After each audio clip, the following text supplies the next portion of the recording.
Praise the Lord good evening प्रत्येक प्रभु जीशु को पवित्र नाम में नमस्कार। आज संध्या काल पुनर्बार आम को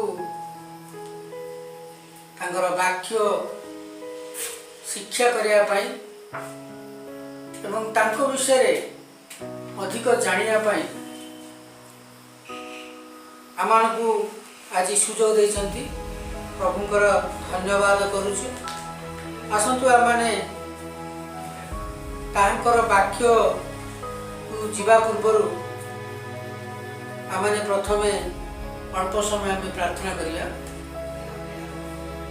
स्वर्गीय पिता तेल आम धन्यवाद दौचु तुम पवित्र वाक्य मध्य को आम जीव दयाकरी प्रत्येक आम समस्त तुम प्रभुंकर वाक्य जहाँकि प्रभु तुम वाक्य को बुझापी साहय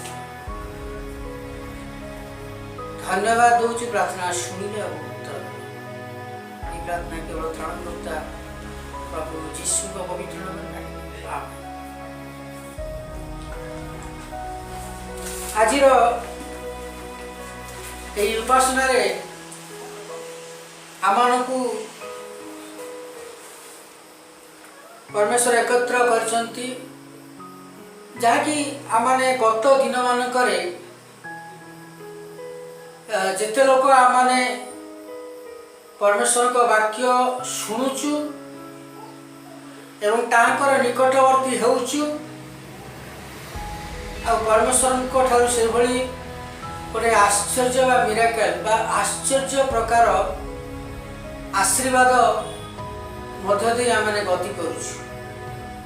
आज लक्ष लक्ष लोक कोटि कोटि लोक माने परमेश्वरंकर उपस्थिति मध्य को आसी से माने परमेश्वर ठारू सब प्रकार सुविधा पाई परमेश्वर ठारू आशीर्वाद पाई से माने पापरु मुक्त होई से माने अनंत जीवनर अधिकारी होइछन्ति। से माने सेही आत्मिक यात्रा रे से माने चलीछन्ति कारण से मानकर मूल लक्ष्य होउची जहाँकि मनुष्य स्वर्ग राज्य प्रवेश करने निमंते। तबे आज आमने स्वर्ग राज्य प्रवेश करने निमंते प्राणपण आमने करिछु एवं मोर प्रत्येक विश्वासी भाई बहन माने आज स्वर्ग राज्य प्रवेश करने निमंते समस्त प्रकार असुचिता परित्याग करी एवं अनेक मोर विश्वासी भाई बहन माने जहाँकि से मूर्ति पूजा कर आसुले से परित्याग करी से निज परिवार अपमान पाई माँ निज बंधु बांधव मानक ठारू सांग मानक ठारू अपमान पाई से जीशु को पछे पछे से अनुगमन कर जीशु को पछे पछे अनुधावन कर। आज अनेक लोक माने जेतले प्रभु जीशु ख्रीष्ट को ग्रहण करती से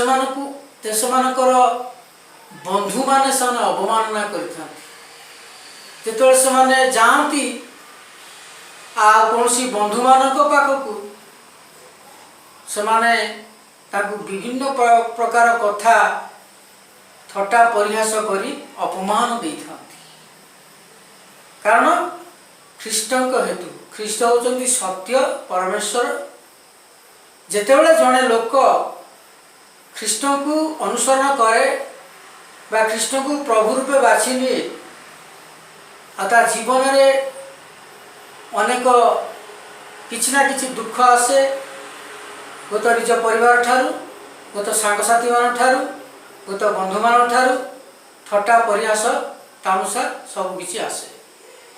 तेरे वाक्य आम देखुचु लेखा अच्छी ताड़ना प्राप्त लोक धन्य कारण स्वर्ग राज्य से जो मैंने आज ताड़ना पाँच थट्टा पाँच परिहास पाँच सबकि सहीकि सहूँगी से स्वर्ग राज्य महान बोली ख्यात हे पवित्र वाक्य आम देखुचु माथी पुस्तक।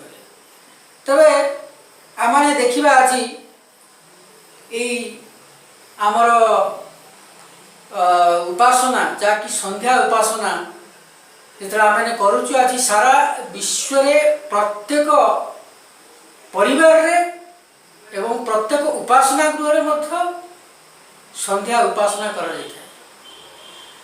तेणुक जदि आम उपासना को न जाए पारिवारिक उपासनार आवश्यकता रही। आसु आम देख रोमियो तार 8 अध्याय 1 रु आमने 5 पद पर्यंत देखा तापर आमने समय हेले अधिक आम पढ़ाई पड़ो। अतएव जो मैंने ख्रीष्ट जीशु अच्छी से प्रति वर्तमान कौन दंडाज्ञा ना कारण जीवनदायक आत्मिक व्यवस्था ख्रीष्ट जीशु सहभागितार तुमको पाप और मृत्युदायक व्यवस्था मुक्त करियछि। जेणु शरीर सकाशे दुर्बल हेबारु व्यवस्था जहाँ साधन करि परिला नाही ता ईश्वर अपना पुत्र को पापमय शरीरर सादृश्य पाप विनाश निमंते प्रेरण करी शरीर रे पाप को दंडाज्ञा देवा द्वारा कले।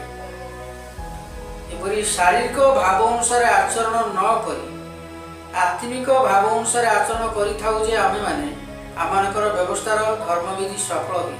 कारण जो माने शारीरिक मना से माने शारीरिक विषय मनोयोग करती किंतु जो माने आत्मिक मना से माने आत्मिक विषय मनोयोग करती। तबे आमाने जेतेबेले मनुष्य भाव में आम जन्म होइछु जेतेबेले आमाने गोटे होची आत्मिक मना गोटे शारीरिक मना।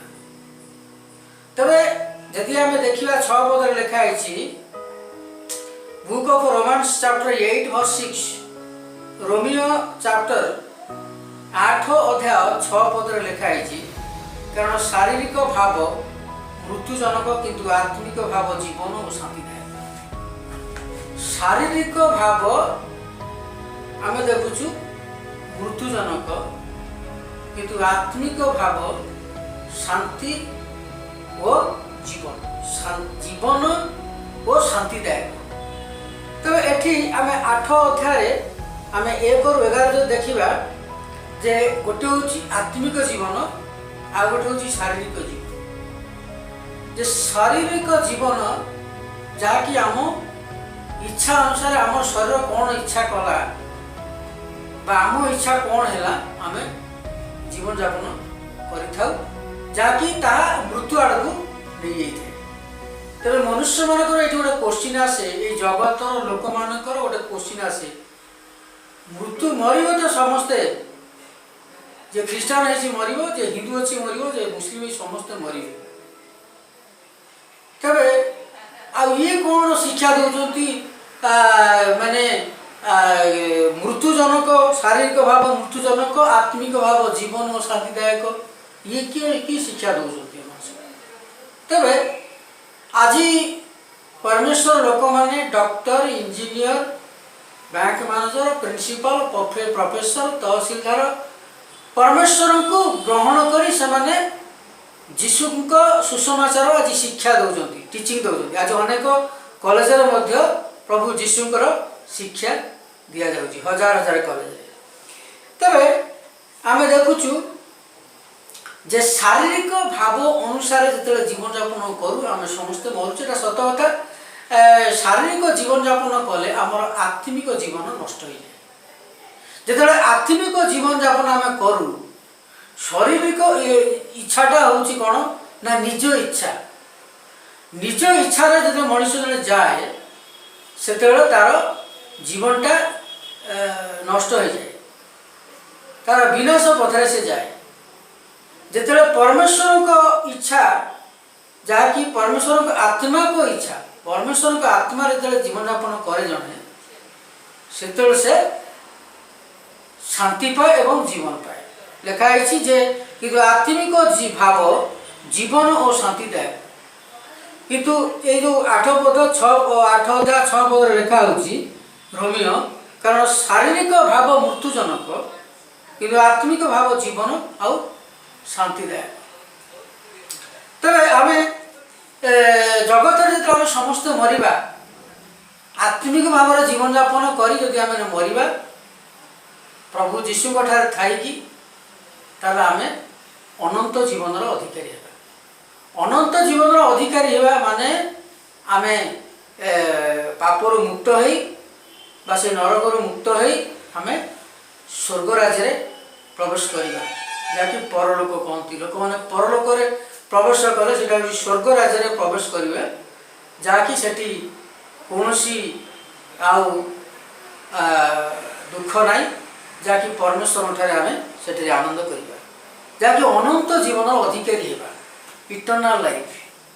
तेबे जदि आम अनंत जीवन शारीरिक भाव जीवन यापन कले आम अनंत जीवन हरइबा जहाँकि स्वर्ग राज्य हूँ रियल हेवन इज रियल।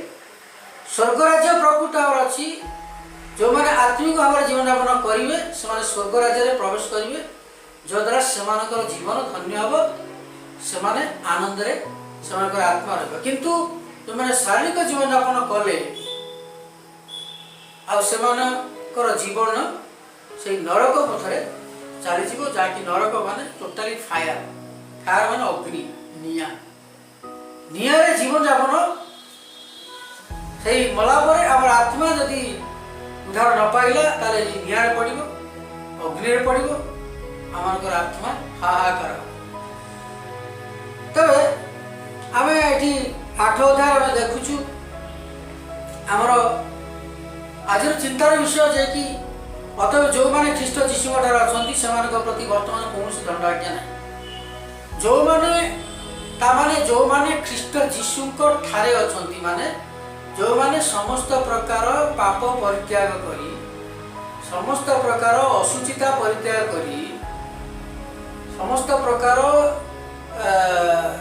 खराब व्यवहार परित्याग करी जो मैंने ख्रीष्ट जीशु ठारे अच्छा जीशु ख्रीष्ट को प्रभु एवं उद्धारकर्ता भाव ग्रहण करिसंती आ लेखा अछि सेमानक प्रति वर्तमान कौनसी दंड आज्ञा नहीं।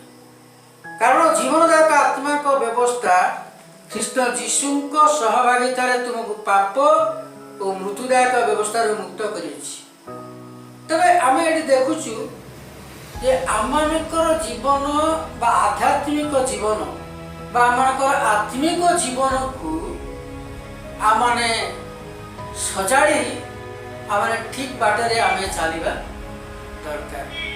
तेबे एठी आमे देखुछु जे कारण 2 पदरे 8 अध्याय 2 पदरे कारण जीवनदायक आत्मा को व्यवस्था जीवनदायक आत्मा को व्यवस्था माने परमेश्वर को जो व्यवस्था ख्रीष्ट जीशु को सहभागिता रे जेतले आमे ख्रीष्ट जीशु ख्रीष्ट को प्रभु रूपे ग्रहण करू तांकर सहभागिता रे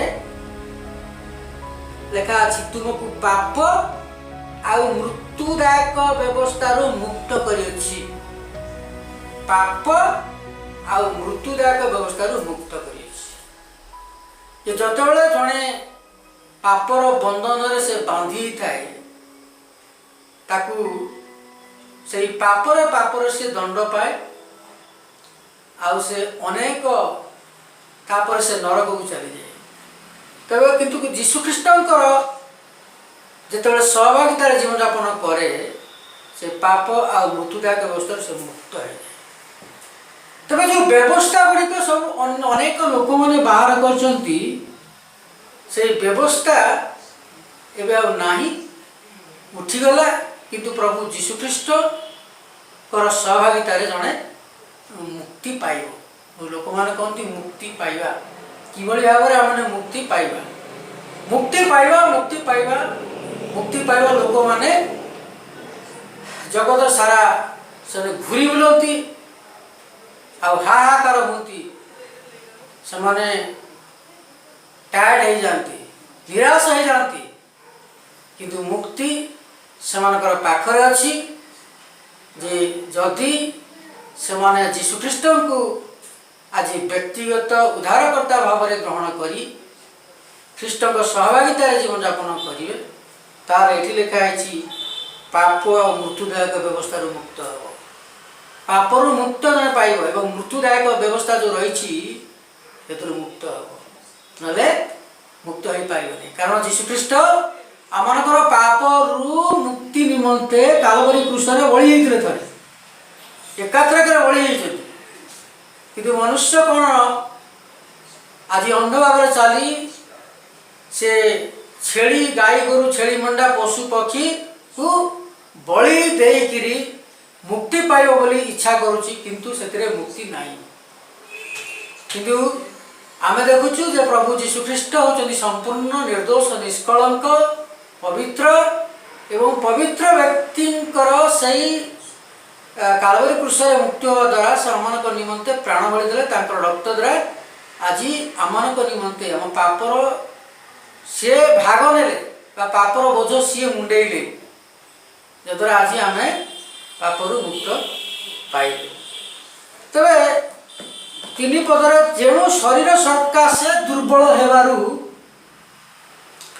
शरीर सकाशे दुर्बल हेबारु व्यवस्था जहाँ साधन करि पारिला नाही ता ईश्वर अपना पुत्रक पापमय शरीर सादृश्य पाप विनाश निमंते प्रेरण कर शरीर रे पाप को दंडाज्ञा देवा द्वारा कले तबे शरीर सकाशे दुर्बल हेबारु व्यवस्था किसी साधन करि पारला नहीं आज शरीर इच्छा अनुसार मनीष गोटे विष देखिकी आ से कहूँ जे ये मोर प्रभु आउ सेटा हूँ व्यवस्था किंतु आमे देखुचु जे तार निज इच्छा सी गोटे मूर्ति गढ़ी बा गोटे बलद गढ़ी पूजा करुच्ची बा गोटे पशु गढ़ी पूजा करुच्ची माटी बा पत्थर रे बा गोटे बड़ मूर्ति गढ़ी पत्थर माटी से पूजा करुच्ची किंतु आमे एठी देखुचु जे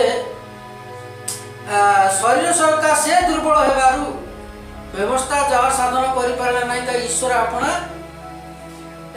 पापमय शरीर रे सादृश्य रे पाप विनाश निमंते प्रेरण करी शरीर रे पाप को दंडाज्ञा देवा द्वारा मनुष्यर पाप मोचन कले जहाँकि प्रभु जीशुख्रीष्ट आसिले से प्राण बलि देले जद्वारा से दंड पाइले आज आम मुक्त तेणु जपरी बर्तमान आम आलोचना करिबा जे शारीरिक जीवन आत्मिक जीवन जे शारीरिक भाव अनुसार जदि आमने परमेश्वर वाक्य आमने पढ़ुचु जे परमेश्वर आत्मा को द्वारा आमे परिचालित हवा दरकार बा निजर आत्मा को द्वारा बा निजर इच्छा द्वारा आमे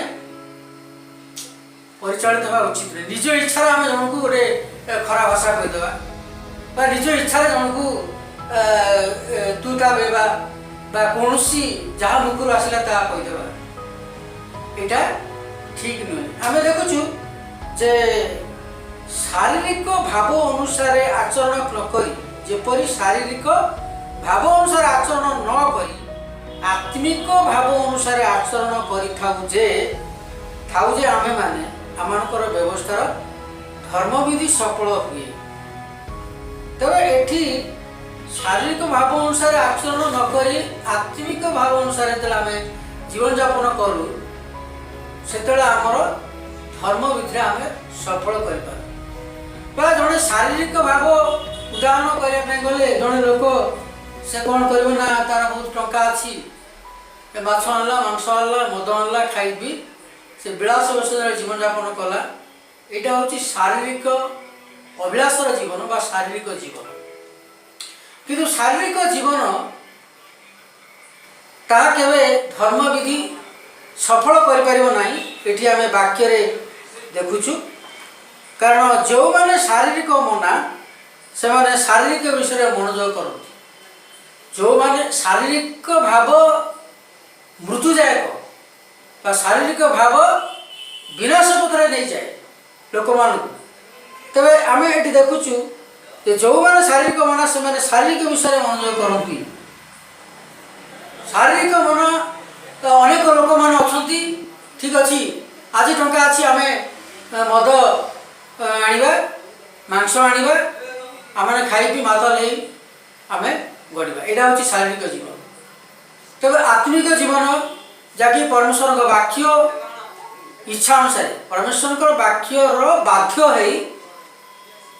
वाक्य को पालन कर जीवन यापन करवा हूँ आत्मिक जीवन यापन। तेज आत्मिक जीवन ये लिखा हो आत्मिक भाव जीवन और शांतिदायक अटे। तेज जो आम आत्मिक भाव जाऊँ आम जीवन उद्धार हुए आम अनंत जीवन पाई था एवं आम जीवन में आम परिवार जीवन में गोटे महा शांति आसता है। खाली आम परिवार जीवन में नुहे प्रभु आम सांगसाथी मान जीवन में आम बंधु मान परिवार गोटे महा शांति आसता है। कारण जगत में शांति अनेक परिवार आम देखा जगत में अनेक परिवार मध्य शांति नहीं। शतकड़ा 90 भाग परिवार रे शांति नहीं। तब शांति किए दे पारे जो वाक्य लिखा हो जौन 14:27 पद में जीशु कहले मु मो निजर शांति तुमको दान करुँच। जगत जो शांति दान करे ता नुहे तुम निजर शांति दान करुँच। तेरे तुम हृदय उद्विग्न कि भयग्रस्त न हो आपण मानकर हृदय अस्थिर न हो भयग्रस्त न हो। Do not be confuse in your life but trust in the Lord be with Christ and obey his word what is telling. So आमरे तेरे आम को कहुच्छी जदि आम 7 पद देखा जेणु शारीरिक भाव आमर रोमियो 8:7 पद जेणु शारीरिक भाव ईश्वर को विरुद्ध शत्रुता। जदि आम शारीरिक भाव जीवन यापन कलु जन को इच्छा अनुसार आम खराब व्यवहार कलु आम मुखर जहाँ गाड़ी आसिले आम गाड़ी देलु जन को खराब भाषा कहीकि आम मद आणिकी पीलु सिगारेट खाइलु गंजेई खाइलु अफिम खाइलु बीड़ी खाइलु पान खाइलु हंस खाइलु खैनी खाइलु ये सब हूँ कौन ना शारीरिक अभिलाषर जीवन। ये लिखा अच्छी जे 8:7 पद जो शारीरिक भाव ईश्वर विरुद्ध शत्रुता। जदि आम यही भाव में जीवन यापन करूँ मनोभाव आम खराब भाव मनोभाव नहीं तेरे आम ईश्वर शत्रु पलटि। कारण ता ईश्वर व्यवस्था असुविधा नुहे ईश्वर व्यवस्था ना जे जड़े इच्छा अनुसार मद पीब से रास्ता ढल ढल चलो से क्या खराब भाषा गाड़ी देव मद पी जाऊँ जाऊँ एवं कौटी मद रास्तार शोई रद मांस खाई माता नहीं गड़ मद खाई तार स्त्री को बाड़ेब सब टंका पैसा नहीं मद दुकान में देदेव तार परिवार खायापी मिलनी तार पिला पाठ पढ़ाई टंका मिलनी ता स्त्री पिला छुआ लुगा खंडे मिलनी पैंट सार्ट मिलनी पिंधापी शाढ़ी मिलनी कपड़ा मिल नहीं पिंधापी खाद्य खायापी पाइबे नहीं लास्ट को से माने भिकारी बेगर हो। तेरे आम देखुचु ये लिखा अच्छी जो मैंने शरीर बसर अच्छा से ईश्वर सतोष पात्र हो पारती ना। जो मैंने शरीर बसर अच्छा शारीरिक अभिलाष जीवन यापन करती से आम देखुचु से ईश्वर सतोष पात्र हो पारती ना। आम देखुचु आम देखुचु वाक्य कहते प्रभु कहते जे तुम्हें आमर बंधु तुम्हें आमर पुत्र। तबे प्रभु जदि आमर पिता ईश्वर आम ठारे प्रिय हो पारनु सतोषजनक हो पारनु। तेरे जो मैंने शरीर बसर अच्छा तेरे carnal mind is the death. Carnal mind is the death but spiritual mind is the peace and life. Life and peace. Spiritual mind is the peace and life. Carnal mind is the death. तबे आम carnal mind जोटा English रे carnal mind जोटा कि शारीरिक जीवन हूँ संपूर्ण भाव में विनाश पथरे एवं आत्मिक भाव जीवन शांतिदायक। तबे आम आज क्वेश्चन आम शारीरिक भाव में जीवन यापन करवा ना आत्मिक भाव में जीवन यापन करवा? यहाँ this is the great question. तबे आम जदि नपद देखा किंतु ईश्वर को आत्मा जदि तुम मान बास करते तुम शरीर बसरे, किंतु ईश्वर को आत्मा जदि तुम मान बास करती ताले तुम माने शरीर बसरे ना। ईश्वर आत्मा जदि आम अच्छी ताले आम शारीरिक जीवन यापन कर ना। तेरे आम ईश्वर को आत्मा आम अच्छी आम आत्मिक भाव में जीवन यापन करवा परिचालन जीवन यापन करवा एवं आम जीवन पाइबा आम शेष में मला पर अनंत जीवन अधिकारी पाइबा स्वर्ग राज्य प्रवेश कर। तबे ये आम देखु 9 पद आगे पढ़ा रोमी 8 अध्याय 9 पद किंतु ईश्वर का आत्मा जदि तुम मान बास करते तुमने शरीर बसरे ना मात्र आत्मा को बसरे अच्छ। तेज आम आत्मा को बसरे अच्छु आत्मा को बाध्यतार अच्छु। जदि कहीं ख्रीष्ट का आत्मा पाई न थाए तेज से ईश्वर को नुहे। जदि कहीं ख्रीष्ट को आत्मा पाई न थाए तेज से नुहे। अनेक लोक मैंने कहती आज जगत रे मीडिया वाला माने से माने फॉल्स रिपोर्ट दौरान मिथ्या रिपोर्ट दौरान मीडिया माने जो मैंने आज न्यूज कर आज टीवी रे बा यूट्यूब रे से माने कहते सी केते लाख टंका पाइला से ख्रीस्टियन हो गला। से केते लाख टंका पाइला से ख्रीस्टियन हो गला। केते कोटी टंका पाइला से ख्रीस्टियन हो गला। टंका किए क्या दब टंका जगत में कई क्या दवा इच्छा करते समस्त पाइले इच्छा कर।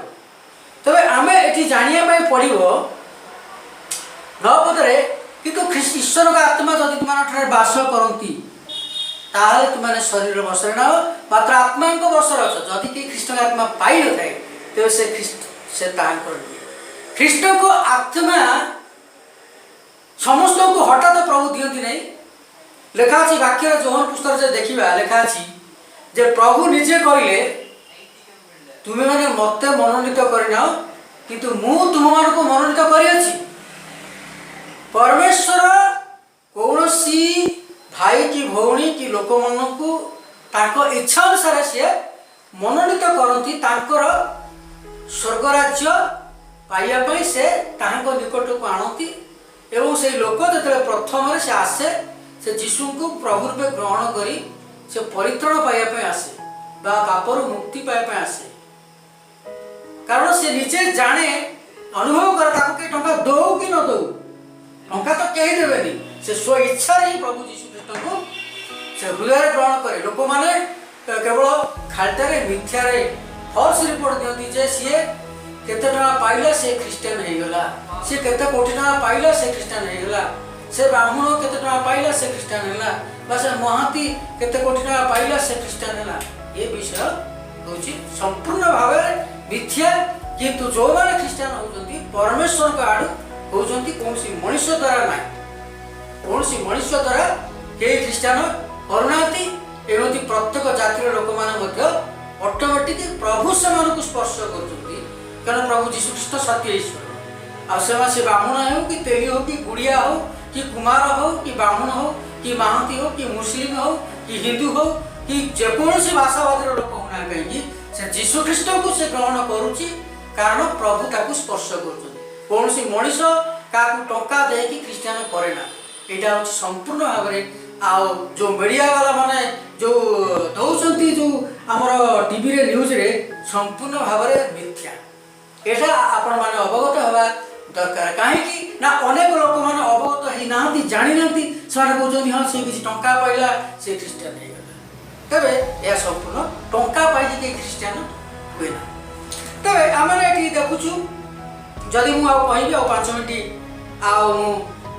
प्रभुंर वाक्य कहि तेरे 10 पद देखु लिखा है कि जदि ख्रीष्ट तुम मान था शरीर पाप तु मृत अटे। जदि ख्रीष्ट तुम मान था जदि ख्रीष्ट आम मान था कारण आम ताकू स्थान देचु आम अच्छी आत्मा जदि आम मान बास करुच्ची तेरे से लेखा अच्छी जे 10 पद कि जदि ख्रीष्ट तुम था ताले शरीर पाप हेतु मृत अटे, मात्र आत्मा धार्मिकता हेतु जीवन अटे। किंतु जदि ख्रीष्ट आम मान थांती आमर शरीर पाप हेतु मृत, आम शरीर केबे पाप करिव नाही। आउ लेखा अछि मात्र आत्मा धार्मिकता हेतु जीवित अटे। ख्रीष्ट ठार जो रहिबा आमनकर आत्मा जीवित रहिबो, आमने सजग रहिबा, आमने अलर्ट रहिबा, आमने परित्राण पाइबा पई आमे परमेश्वर हमको तांकर रास्ता रे आत्मिक भाव में परिचालना करिवे। 10 पद आमे देखिलु, 11 पद देखिबा, 8 अध्याय 11 पद।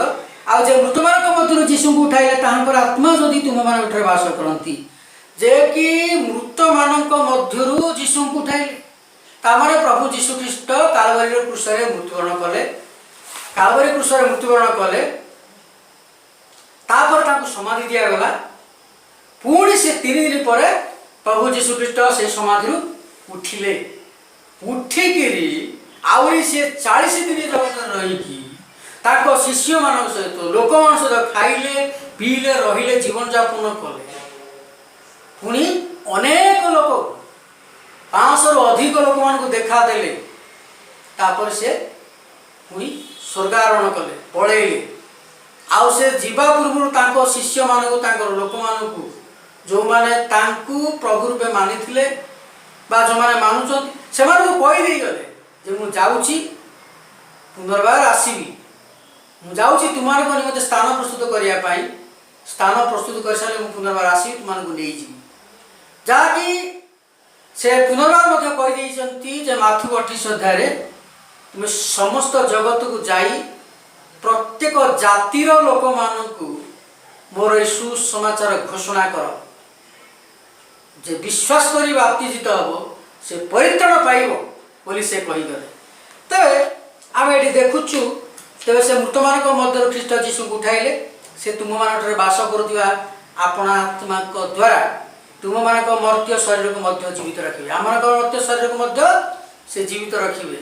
तबे आमे देखिलु जे आमनकर जीवन से अनंत जीवन पाइबा पर्यंत बा पाइबार लक्ष्य नहीं जेतले आमने जीवन यापन करू, समस्त प्रकार शारीरिक अभिलाष को परित्याग करी आमे आत्मिक भाव में जीवन यापन करबा दरकार।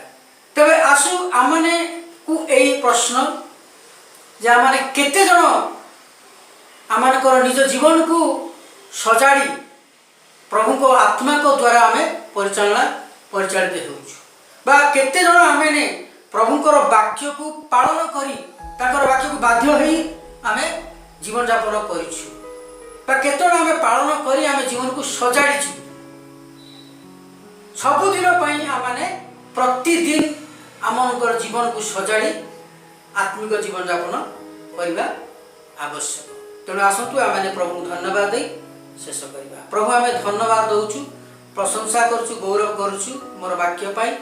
आज मोर प्रत्येक विश्वासी परिवार गुड़िक जो मैंने वाक्य शुणिबे से समस्त को आशीर्वाद कर। प्रभु जो मैंने दान और दशमांश दौरान तुम सेवा कार्य निमंते आओ से समस्त आशीर्वाद कर। धन्यवाद से समस्त प्रार्थना केवल त्राणकर्ता प्रभु जीशु पवित्र नाम मांगिलु, आमेन।